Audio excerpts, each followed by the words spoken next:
Hello, welcome back to Podium Pop. My name is Gracie. I'm here with my co-host Celine. We are going to be recapping the Indycar race in Toronto. Crazy race. So much was happening. So much has happened. I didn't feel good during the race, so I took a little nappy and then I watched it after I napped. Mm-hmm. But I could tell it was crazy because I had to mute two separate group messages that were talking about the race, and I was like, I don't even want to see what's happening right now. I want a fresh slate to just watch it through and through. It was a great race. It was a lot of chaos. Chaos, yeah, that's the word. Mm-hmm.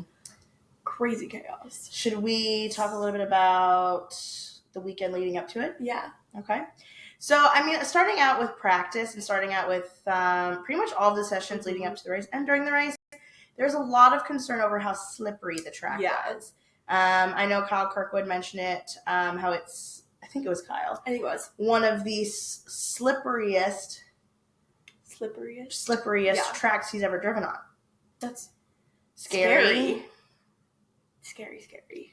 And then also, as things come with street courses, a lot of uneven concrete, a lot of bumps and dings along the way. So it led to a lot of bumpy rides. Should I talk about qualifying? Yeah. Qualifying, we were at a housewarming party. So we were keeping up with it through text messages coming through as well as the timings. Mm-hmm. At one point I had it up for like a little bit and then I was like, this is rude. I'll turn it off. We should be like normal. Yeah. But Colton got pole. Yeah. The top, who got second? My mind is blanking. Alex? Kyle? It's either Alex or Kyle. Let's look. Oh, wait. Qualifying. Are you not going to tell me? Oh, wait. Alex was second. Oh, yeah. So Colton got pole, Alex was second, and then Marcus Armstrong got a top 3 qualifying finish. He has been doing really strong. It doesn't always translate to points, to great points every time and to a great result. Meyershank did not have a great weekend during the race, even though they had a great qualifying. But Marcus Armstrong is proving time and time and again that he is someone to look out for. Yeah, he really is. He's like silent. Yeah, he's one of those drivers that like I kind of sometimes, I don't want to say forget about, because I would say that he's probably in like my top, like maybe my top 4. Hey, have we ever talked about our top 5? Top 4 favorite drivers? In IndyCar. Marcus Armstrong is? Yeah. Wow. I love Marcus Armstrong. Well, yeah, I don't know. I didn't know you would consider him as 4. Let's pause. Let's talk about. Sure, yeah. I don't think we've ever gone over like our top 5 favorite IndyCar drivers. We had to have at some point. I mean, last year maybe, but yeah, that's true. Who are your top 5? I never thought about it, but if I had to think about it, Kyle, number 1. Let's not put him in an order. Yeah. Kyle is number 1, but Kyle, Colton,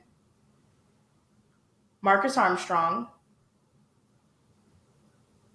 Felix, maybe Callum. You're not saying Marcus Ericsson? I do love Chicken Banana, but I like Chicken Banana. I like Chicken Banana like kind of in an ironic way. Oh, okay. Like I think he's a great race car driver. Yeah. And I love him as a driver. I mean, maybe he'd be like 6 or 7, but like I like him in like a haha, this guy's funny way. Yeah, for sure. Not like a oh my gosh, he's my favorite race car driver way. Okay. That's so fair. But, I mean, he'd still probably be 6 or 7. Because I love Andretti, too. So, yeah. Oh, shoot. I was going to wear my Andretti hat for this episode. Oh, well. Did you find it? I did find it. Oh, it's been lost for a while, yeah, guys. it's been lost for a long time. I found it this morning. I was like, oh, perfect. I'll wear it for the episode tonight. Forgot. That's okay. It's sitting over there on my side table in my living room. I mean, there's always next time. Yeah. Okay, your top 5. Kyle, Pato, Marcus Armstrong. Oh, shoot. I forgot about Pato. Well, I still stand by that. Okay, yeah. So Kyle, Pato, Marcus Armstrong, Callum, and Christian Rasmussen. Oh, shoot. No, I love Christian Rasmussen. I forgot about him. No, can I change it? Can I change mine? Yeah. Okay. Sorry. Actually, and I love Alexander Rossi, too. You gotta pick. Crap. Okay. Top 5. Ready? Yeah. Kyle, Colton, Marcus Armstrong, Christian Rasmussen. And then I think for 5th, It's Felix and Alex. Felix and Alexander Rossi. Callum got the cut. Sorry, Callum. I was going to say, if it wasn't for that and me not picking Colton, we would have had the same top 5, but, like, who's shocked? Who's shocked? Yeah. I mostly love Christian Rasmussen and Alexander Rossi, but, like, together. So I'd almost, like, put them in, like, a little package. And, like, do not separate. Frequently bought together. Yes. Yeah. Exactly. Yeah, I mean, I got into Indycar, or started watching it because of Rest in Peace, the Screaming Wheels podcast. So it was like Marcus and, I mean, Callum was on sometimes and they had like a side podcast. So. Yeah. Which I also don't know if you remember this, but when we first started watching IndyCar, Alexander Rossi was my favorite from the beginning. Do you remember? Yeah, I do. Like, I loved him from the beginning. So, yeah, I can't believe I almost forgot him. I go through ups and downs with him, though. Yeah. Sometimes he really frustrates me off track. Yeah. That's off track. Actually, and hey, if anybody doesn't know, he is on a podcast called Off Track. I did not mean to do that on purpose. Yeah, but like it makes sense. Yes, in more than one way. Yeah, and then who's your favorite NBC commentator? Oh, because mine is Hinch. Trackside or in the booth? Either. I love Georgia too, trackside, but in the booth it's Hinch. Yeah, I'm going to agree with that. Yeah. Yeah, for sure. Anyway, should we get back to qualifying? If, like, long-time listeners are going to know that we'll interrupt. Yeah. Yeah, for sure. We didn't really come in with, like, a structured plan. We never do, though. Well, we have notes. Yeah. Do you have notes for this race? No. We're going to go off the cuff. It's okay. But yeah, so it was Colton, Alex, Marcus, Will Power. Mm-hmm. Was the highest qualifying Penske. Graham Rahal in 5th, and Kyle Kirkwood in 6th, Louis Foster in 7th, Chicken Banana in 8th.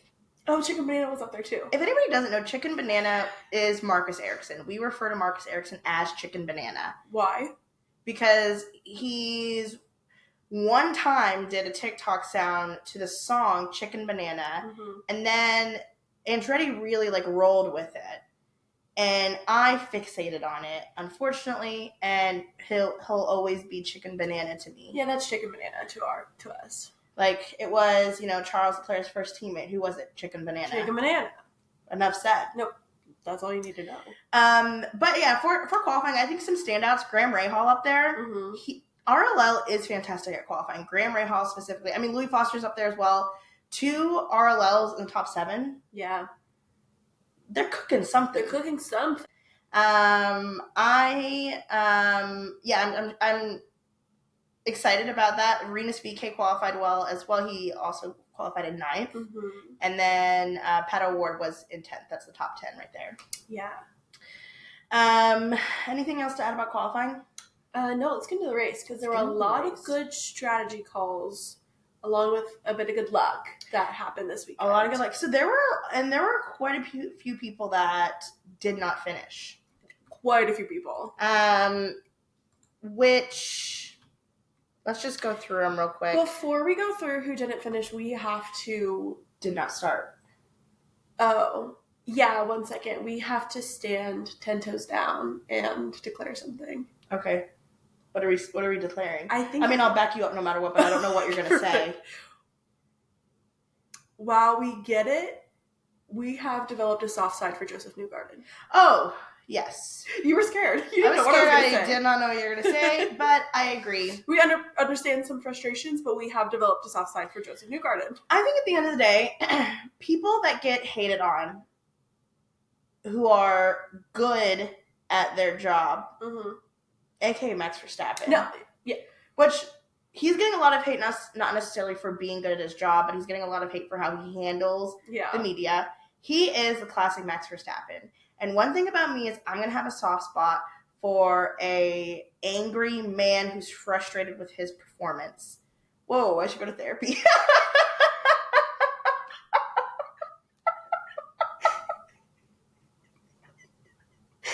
I'm sorry. I can't stop hiccuping while I'm laughing. Oh. Anyways. Sorry, you had to realize that live on air. can cut it out if you want me to. No, I think it's funny. Yeah, no, it's hilarious. No, it is, like, he definitely got a lot of hate, obviously, when he was winning a lot, too. I mean, he's getting, hate for not losing gracefully. Some sour grapes, as my mom would say. Oh, I like that. I'm going to start using that. Yeah. I just think then the, like, and I get just, too, how, like, like, Nathan Brown has talked about and stuff, like, they're, like, frustrated type of deal. I think just, like, more dogpiling on someone who's already obviously, like, not having a good season, frustrated with everything going on. Mm-hmm. Half of his team got fired right before the 500, and, obviously the whole cheating scandal aside. Yeah. I don't think that, like, adding on to that is, like, helpful in the slightest. Yeah. I mean, and there have definitely been times in the past where I'm like, Penske's getting what they deserve. Yeah. But at the end of the day, like, it's still people's, like, mental health and lives. And again, dogpiling is the perfect example of, like, okay, like, we don't want to start a hate train. No. In fact, the goal is to stop it. And really, you shouldn't be hating on anyone. And I mean, I get there's. I think there are two things can be said at once. People can be upset with the way that Joseph is acting and the way that, like, Penske's acting and all the cheating. Right. But also you can feel empathetic for him and how his season is going. Yeah. But they both can be true at one time. Exactly. Like, he should have not been as standoffish as he was to some of the reporters and some of the media. But at the end of the day, he's fulfilling his obligations, and he is working with his team. And there's so much that goes on behind the scenes. Yeah. You can say all day, like, oh, he should be fired or he should be reprimanded or all this stuff. We don't know what's going on behind the scenes. We don't get paid to do that. Mm-hmm. We're not in the room. We're not in the room when it happened, Alexander Hamilton. I would love to be in the room right now. I would love to be there. I'd love to sit in on a Penske debrief. Yeah. But at the end of the day, like, we just got to trust that, like, his team isn't going to ruin his career. Yeah. And I don't think his career is close to being ruined. He's Joseph Newgarden. He's literally won the Indy 500 two times in a row, and is or back to back, whatever. Right. And he is a fantastic race car driver. Yeah. Is he having the best season? No. Is Max Verstappen having the best season? No. Would anybody say that Max Verstappen is not one of the greatest Formula One drivers of all time? No. Joseph Newgarden is fantastic. He's just having an off year. Let's cut him some slack, guys. Case closed, bring in the dancing lobsters. Yes. Bring in the dancing lobsters. Where are those lobsters? Where are the lobsters? But yeah, so I just, he's been getting a lot of call outs on social media. And again, I think it's constructive criticism to give, but I think making sure that you're giving it in a nice, respectful way. Yeah, just like a blatant hate train is. Yeah. We've always stood by that. Yeah. Especially in the social media world. Social media can be tough. We should have started counting how many times we have that conversation. Yeah, we do that. If people just listen to us, like, the world would be a better place. The world would be so much better. All right, back to the race. Once again, back to the race. Yeah, so, Santino Ferrucci did not start the race. He did not. He had a crash during warm-up, and then they made an announcement in between, pretty soon after warm-up, saying that he was not cleared. He was icing his hand. As well as the car wouldn't have been built in time, so he did not start the race. You don't want to, like, go back out there if you're not 100% either. Right. Also, like a car and yourself. Yeah. We had a pretty early crash from Scotty Mack. Oh, goodness. That poor boy. His back right tire wasn't on all the way. Am I correct in saying that? Something came loose. Yeah, like it something did come loose, and then he hit the wall, and he was not able to get the car started again. Yeah. He has been struggling. I mean, Penske as a whole has had a rough year. For sure. But Scotty Mack especially has had a really rough time the last couple of races. I would say maybe since the 500. Yeah. He's had a rough go the last, 2 months. Yeah, for sure. 2 months, month and a half. He continues having an okay attitude about it. He was very graceful in his interview afterwards. He's like, I'm not going to blame any of the guys. Like, we're a team together. Mm-hmm. That was nice. Yeah. And then after that, Joseph Newgarden and Jacob Abel got into a bit of a scary contact where during the race, Fox, count your days. We'll have a full discussion about that. But we come back from commercial. We see, was it Joseph on Jacob or Jacob on Joseph? Jacob on Joseph. Jacob Abel, just his car on top of Joseph Newgarden's. Also, may I remind you, I went and did a rewatch of this, and still in the rewatch they didn't include it. It still was a jump cut. Yeah. And I was like, we probably could have in the final editing maybe not have had that. We could have seen it live. You know what I mean? Yeah. That you can pick where you put your ads. Yeah. No, exactly. I think that Fox has a lot of work to do on broadcasting, but a lot of work. Some races are better than others, and Toronto was bad. Yeah, Toronto was bad. The amount of ads are insane. It's stupid. And I don't know why, but sometimes they do picture-in-picture, sometimes they don't. No, I literally don't get it. I don't get it either. Fox, yeah. They're scrambling what to do because they're so used to just like doing NFL TV timeouts. Right. And it's obviously not going to work. No, you can't do that here. Not going to work at all. No. We also had contact for Nolan Siegel and Felix Rosenquist. Oh, yeah. So again, Felix has been having some rough races recently as well. Nolan as well. It just seems like the people, and it's not always their fault. Like Joseph Newgarden, that was not his fault completely at all. Yeah. No. And it's hard because again, like this, we were just talking about it, but like all the hate was given to him like before the weekend started, and then that happens, and it's completely out of his control, and he can do nothing about it. Like, yeah, I'd be freaking frustrated too. Oh yeah, absolutely. I would be losing my marbles. The Joseph and Jacob Abel crash, that was in the same spot as that pilot last year, right? Where Pato was literally just a sitting duck and then got hit. I believe so. Yeah. Scary spot. Very scary spot. Alexander Rossi also made contact with the wall, and he was out, and it was due to him there being like a tiny little like bump out on the wall. It just hit perfectly, and he was out of the race from that contact. So that was like major bummer city. It was major bummer city because of how he did last year. That's where he hurt his wrist. So he was already kind of, I don't know, PTSD maybe. So, and it's like a halfway home race for him because his wife's family is from Toronto as well. Yeah. So he has a lot of family there always. So 2 years in a row, just not good for him. Yeah. Rough time. But there was, because of all these crashes and bumps and bruises, there were some cautions that were being thrown out, which caused a lot of shakeups with the pit cycles. Mm-hmm. So in the very beginning, before the first caution happened, it was Pato and Pato and a couple other people. Yeah, Alex Palou led for most of the beginning. Yeah, most of the beginning. But they had pit before this caution came out, and them like coming back out with the caution in play, it worked basically perfectly for them. Mm-hmm. Where even though he wasn't leading the race with the pit cycles happening, it was like he was basically up there up front. So at some point he was like down to like 15th.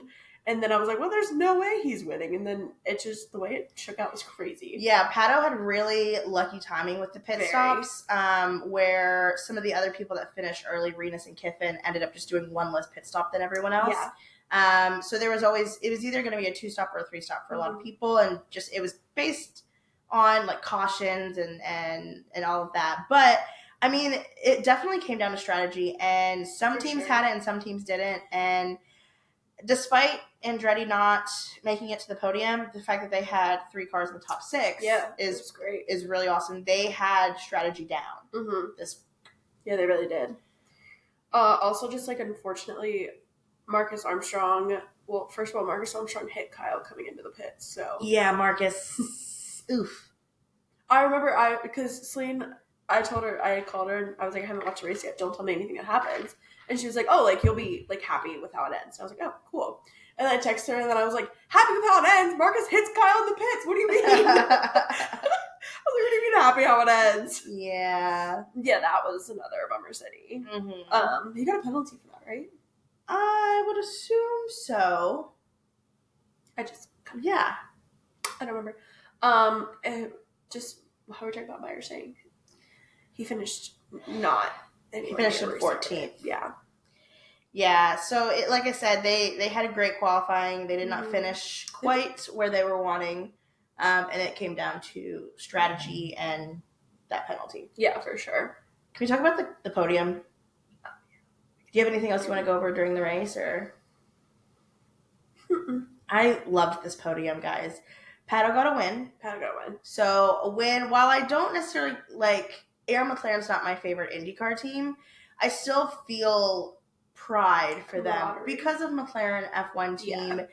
You know, while I don't they're, like I said, they're not my favorite, I still am happy when they do well. Mm-hmm. So Pato winning is great. And Pato, he gets so giddy and happy on the podium. He gets so happy. One thing about Pato is he wears his heart on his sleeve. He really does. And when he's sad, you can tell. When he's happy, you can tell just by like glancing at him. Mm-hmm. And his joy, it's just adorable. It's contagious.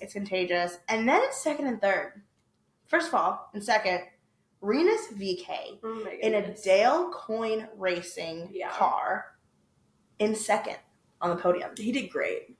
Dale Coyne Racing. Fantastic. In second. It is his first podium with Dale Coyne. He's had a podium before when he was with JHR, but this is his first one with this team. Mm-hmm. And, you know, looking at like a full year perspective, or even looking at the last couple of years, the fact that there's Dale Coyne up there on the podium just proves once again that the strategy was there. Yeah. The timing was there. A little bit of luck was there. The fact that they were able to do only 2 pit stops, it really, everything just aligned perfectly for him to get on this podium. And he was so happy. He was really happy. Everyone on his team was jumping up and down. They were hugging each other. They were cheering. I was like, this is amazing. And then in third, Kiffin Simpson gets his very first IndyCar podium. He's having a good run. He's having a great run. He has been doing fantastic. Yeah. He qualified really well in Mid-Ohio. Yep. And he was not able to transfer that into the race. He still did good during the race. I think he was like in 6th or 7th. Mm-hmm. But he got on the podium. It's his first podium. All of the Chip Ganassi guys were so excited for him. Alex really Blow cute. and Scott Dixon were like in the media talking about how proud they were of him. The team was so proud of him. In Mid-Ohio, we were able to go to the press conference, so we were there listening to the Chip Ganassi team and what was his name? Mike Hall Mm-hmm. and Scott Dixon basically just praised Kiffin Simpson all around for like the full press conference. Every time they got the opportunity to talk about how strong the whole team was. I mean, people know Alex Blow is awesome. People know Scott Dixon is awesome. Everyone was like, where does Kiffin fit into this picture? He proved that this weekend. He got a podium. Yeah. And also, like we talked about it last time, but there's like unwavering support for him too. Because Mm-hmm. a lot of people were like, well, this is his first time starting in the top 3 or whatever. And then they were like, no, we know who our driver is. Like, we know what he can do, what he's capable of. Yeah, it just proves how strong or how important it is to have a strong for sure team aspect and a strong support system with your team, because that faith that they were putting in Kiffin, he just proved it. He was able to show like, hey, all this support you're giving me, all this hard work you're putting into me, look, here's a podium. Yeah. Which is fantastic. Yeah. Chip Ganassi's doing amazing. Yeah, they are doing. Should we do our champagne pops and champagne problems for the Toronto race? Yes, let's do it. Who is your champagne pop? I'm giving my champagne pop to Rinus and Kiffin. Oh, okay. Or who are you going to give it to? I was going to give it to Kiffin. Okay, then I'll give it to Rinus. Yeah, go for it. I'm going to give it to Rinus because, again, it's a Dale Coyne car on the podium. Yeah. Enough said. And then I'm going to give it to Kiffin because first podium, super exciting. He's great, and I think a lot of people, I mean, he has like a lot of fans, but I think other, fans are kind of seeing what he's made of and what he can do. Yeah, definitely the last couple of races. Yeah, for sure. Who's your champagne problem? Scotty Mac. Yeah. See, I was going to say, Penske is too easy to say. It is too easy. So, because of that, I am going to give it to Marcus Armstrong. Yeah. Because strategy wasn't there, penalty, him bumping into Kyle, and just where he qualified versus where he ended. Mm-hmm. I'm going to give it to Marcus Armstrong. I do have a blanket champagne problem over Penske, kind of for the season. Yeah. But they'll stay tucked in there. Yeah. It's unfortunately. So, but Marcus Armstrong, I think, didn't have a great weekend. Yeah. Well, he didn't have a great race. He had good qualifying. Exactly. Him being like, I got this cool hat out of it, so. Yeah. That was so funny. I was like, of course you would say that. Anything else sad for IndyCar? No, I think we've got all our IndyCar out. They're going to be at Laguna Seca. Is it Seca or Seca? I always say Seca. I do too. Laguna but I heard Seca. other people, I don't know. Sorry, California. They're going to be at Laguna Seca this weekend. Yeah. The Corkscrew. I'm so excited. I am so excited. I'm Two so excited. Great tracks this weekend. Formula One's going to be in Spa, which is one of my favorite, if not maybe my second favorite racetrack for Formula One. And Laguna Seca, I think, would be like, if I had to pick like a top track I want to visit that I haven't already visited this year, I would do Laguna Seca. Oh, 100%. To see the corkscrew. So 2 fantastic tracks this year, or this week, which I'm super excited about. But they are going to be there this weekend. A lot of content creators are going to Laguna Seca. Oh, yeah. So make sure you keep an eye on social media. We aren't. We'll be watching. But I know a lot of people, like a lot of our friends are going. So it'll be, I'll just be living through all the other people attending the race. 100%. I can't wait. Mary's going for the first time. I'm so excited for her. I know. Motorsport Mare, our friend, she was on the latest episode of Podium Pop Pals. She's going to her first IndyCar race at Laguna Seca this weekend, so we're super excited for her. I'm going to be keeping an eye on her profile. Oh, yeah. She has good outfits, so I can't wait to see her outfits. Yes. She always has good outfits. Yes. She throws a fit. She does throw a fit. Motorsport Mare, if you're listening, I can't wait to see you throw multiple fits this weekend. In the best way possible. Yes. We have some Formula One news. Yeah. So it works out just because there's been such a long break with Formula One that we haven't discussed this on podcast. We've talked about it on social media, but Christian Horner's fired, guys. And if not fired, sorry. Yeah. He's no longer team principal. He's no longer team principal or CEO. Right. He is still employed and getting a check from Red Bull. Probably legally they had to. Yeah, something. So if for some reason the only way that you keep up with motorsport is through our podcast, surprise!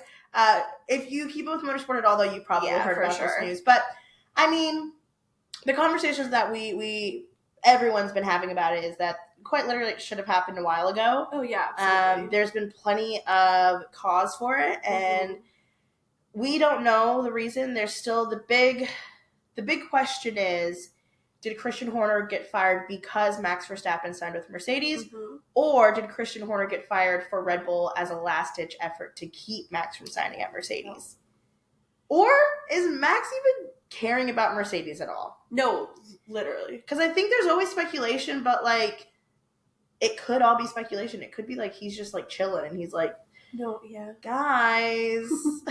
Hey. Although his yacht was in Italy with Toto Wolff. And then George is in Italy a week later. Like, So the new thing, if Max does go to Mercedes, we'll talk a little bit about the what ifs, because I love talking about the what ifs with silly season.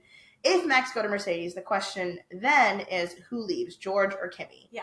And people go back and forth, and essentially it is, if they keep George and Max on the team together, they are setting themselves up for success in 2026, 2027. Yeah. If they keep Kimi on the team with Max, they're setting themselves up for success more long-term into the future, because Kimi is supposed to be this next big star, this next Max Verstappen. Yeah.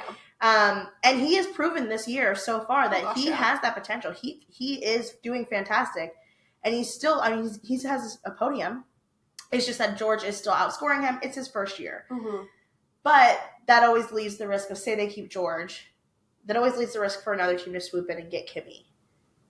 And there's, like, alleged rumors out that Kimi, if that happens, all of this is rumor. As we said. Allegedly, Kimi would go to Alpine on a loan, like they kind of did with George at Williams. Yes. Which, like, scary. So scary. So scary. That's a young boy. No, going to Alpine? He does not need to go there. With Flavio? No. Toto? Save him. Toto, no.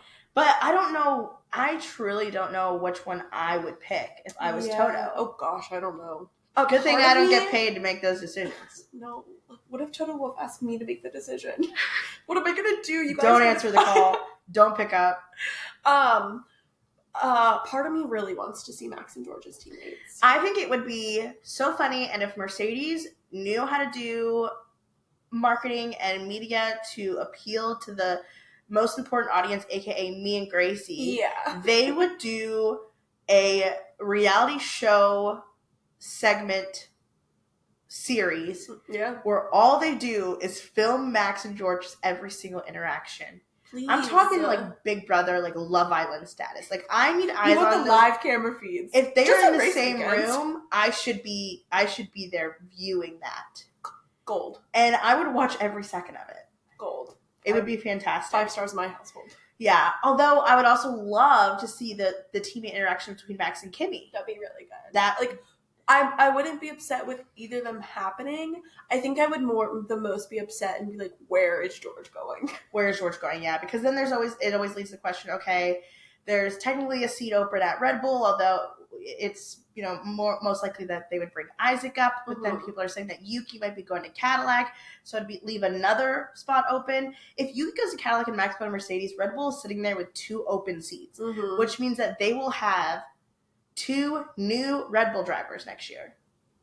Yeah. Even with Isaac coming up from RB, 2 open spots. Do they bring Liam up as well and put Arvid in RB? And then who do they put in RB with Arvid? Where's George falling in this? Exactly. Where's George going? Yeah. I don't. Red Bull is the same thing as Alpine. They're churning through their driver program. They're churning through the reserve drivers. And they're going to be shit out of luck if they don't get something under control. Yeah, you heard it here first, Red Bull. Red Bull, if you're listening, stop it. Stop. Bring in the dancing lobsters. Exactly. Yeah, for sure. We also need to say that Laurent Mekies stepped up from Racing Bulls and is now the team principal and CEO at Red Bull. Yes, which I love him. What an upgrade. Okay, like you're kind of getting a team that's in shambles, but he's a CEO now. I'm sure he got a hefty pay raise. Yes. Good for him. He does fantastic with RB. Yeah, he did great with RB. The culture surrounding RB, even like how it's just in general like seen from a social media perspective. Yes. RB is so much stronger than Red Bull as far as like warm and fuzzies, which I know that's not like what racing is about, but like it helps. And my sweet little son Isaac, if he was going into the Red Bull team, I am glad Christian Horner is gone. I think that he will be in good hands at Red Bull if he were to move up next year. I still think it's a little early. I'm scared. Yeah. But also, we got to keep in mind that the Red Bull car sucks this year, and it's really hard to drive, and it's really dangerous to drive. But new regulations 2026, new car 2026. They're going to get a new engine next year, right? Yeah, new engine, new drivers, new team principal. Like, this could be a reset for Red Bull, and it might take a couple years for them to build back up again, but everyone's going to be rebuilding at the same time. So if you're going to have a crazy start over with a bunch of new things, I guess. Might as well do it with new regulations. Yeah. That's a good point. So, like, full reset. Those are my thoughts. But then we also have to wonder about Cadillac. Who's going to go to Cadillac? The rumor, what are those guys up to? Again, the rumor is that like they're pretty much secure that they are signing Checo. Yeah. We still haven't seen an official announcement, but they're saying that it's going to be announced in Hungary, which is the last race before summer break. So that would be great to hear. But then who's going to be the second seat? Because then you also got to think about, okay, do they want 2 veteran drivers? Do they want a veteran and a rookie, or a veteran and like maybe a less experienced driver? Maybe someone that has some experience but not a lot of experience and hasn't driven in Formula One but has been doing really good in WEC. Pietro Fittipaldi? Exactly. Pietro Fittipaldi. Okay, guys, I know Pietro is not going to Cadillac as one of the 2 drivers. Maybe he's going as a reserve driver. Maybe. But all I know is he's been hanging around the Cadillac headquarters, the United States headquarters. And he probably just got an invite to the factory because he drives for a GM team in IMSA. But I'm going to choose to believe it's because he's going to get signed at Cadillac. Pietro and Checo would be such a good team. Oh, they'd be a great team. They would be fantastic together. And I would become the biggest Cadillac fan. I'm sorry. That's like the only thing that would make me say McLaren is not my number 1 team would be if Pietro drove in Formula One. And I do fear I'd have to be like, sorry, McLaren. I'm a Cadillac girl. I mean, I think I'm going to like Cadillac anyways, but they won't be like my number 1 team unless that were to happen. Okay, yeah, that's okay. So Cadillac, if you're listening and you said you're saying, I want Celine to leave McLaren and be our number one fan. You know what to do. So I think that's all the convincing that they're going to need. Yeah, I mean, they're probably going to give him a call. Yeah. Tuesday morning. I'll send an email. Yeah, that's I'll send an email to them, just let them know my stance, let them Give know. them the link as well to the episode. Right, yeah. I'll let them know what we can offer. Mm-hmm. Our people will be in talk with their people. Yeah. I am your people. Yeah, I'm your person, you're my person, so we'll be in contact. We'll be in contact, Cadillac. Yeah, I can't wait to be doing those business deals. Mm-hmm. But in all actuality, I think maybe Mick would be a great option too. I really, really, really, really, really, really, really, really, really want Mick to get another chance at Formula One. Yeah. A lot of, aside from the Kimi on a loan rumor, if Max goes to Mercedes, a lot of the same people have been in talks for the Alpine seat. Like Bottas. Checo was in talks. Allegedly. Mm-hmm. There's talks that Jack Doohan or Felipe Drugovich could be considered for the Cadillac seat. Yeah. Jack Doohan obviously was with Alpine and could bring, I don't know what Alpine's doing. Even this season, I don't know, because I don't know what they're doing. Quite literally, Jack was in the seat for 6 races. Franco was in the seat for 6 races. They had the same amount of points. 0. And they had they both had the same highest finish. Yeah. Their highest finish was 13th. So I wouldn't even say that Franco's doing better than Jack is doing. They're equal. And Jack is doing that with coming in with 1 race under his belt, where Franco had races last year to give him some experience as well. Which it will be interesting to see if they do keep Franco in the car, how he does with the tracks that he drove at last year, maybe with some more experience. Yeah, that's actually a good question. I don't know. I just still feel for Jack. What I was going to say earlier is I feel like Franco has been so quiet. Yeah, I keep forgetting he's there. And when he came into Williams, it was Franco was everywhere. Well, I think it's mainly because Williams does a better job of marketing their drivers. I never see Alpine. The same reason I kind of forget about Pierre Gasly sometimes, because I don't see. Yeah, they don't have a good marketing. They don't have they don't push out videos like Williams does. No. Williams has the podcast. They have the fun little challenge videos. They have the interviews. They, have them hold lizards and shit. I don't know. Yeah, they do. But Alpine, we see some really cool helmet transition videos. Yeah, they're pretty sick. But I'm even thinking on the top of my head, most of the clips that I remember seeing of them, of Pierre and Franco or Pierre and Jack interacting, are all from Formula One. Yeah, social media. Not Alpine social media. So I think they could work on that, and it might help that. But maybe they like that their drivers kind of stay under the radar, cause less distraction and noise. Maybe. I don't know. You guys need some social media help. Once again, our people can be in contact. Yeah, we'll help you out, Alpine. Yeah, for sure. I'm wearing your colors right now, actually. You can ignore the fact that I have a McLaren hat on. It's pink. It's pink. It's actually really faded. She's kind of Does it still look pink? It still looks pink to me. Oh, in the computer, I feel like it doesn't look that pink. It's pink, guys. Trust me. Oh, yeah, trust her.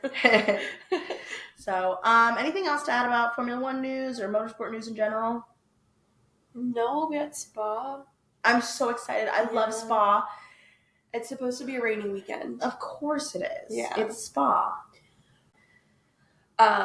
2 things before we end really quick. Happy 1 year to Oscar getting his first race win. Woo! I didn't even know that. Yeah.